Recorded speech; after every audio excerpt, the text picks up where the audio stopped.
நண்பர்களே, இதுதான் முள் சீத்தாப்பழம்னு சொல்லக்கூடிய பிளான்ட் இது. இந்த பிளான்ட் முள் சீத்தாப்பழம்னு சொல்கிறது. அதாவது சீத்தாப்பழம் மாதிரியே தான் இருக்கும். ஆனால் அதில் முள் முள்ளாக இருக்கும், கொஞ்சம் பெருசாக இருக்கும் இந்த பழம். இந்த பிளான்ட் பார்த்திங்கன்னா புற்றுநோய் செல்களை அழிக்கக்கூடிய தன்மை இந்த பிளான்ட்டுக்கு, அதாவது இதில் விளையக்கூடிய பழத்துக்கும் இந்த இலைக்கும் இருக்குதுன்னு சொல்கிறாங்க.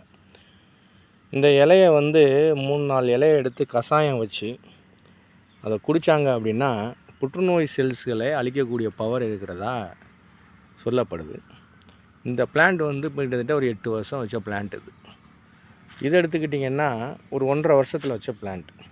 இதுலேருந்து வரக்கூடிய காய் பார்த்திங்கன்னா ஒரு 2 மாதத்தோட காய்க்கும்.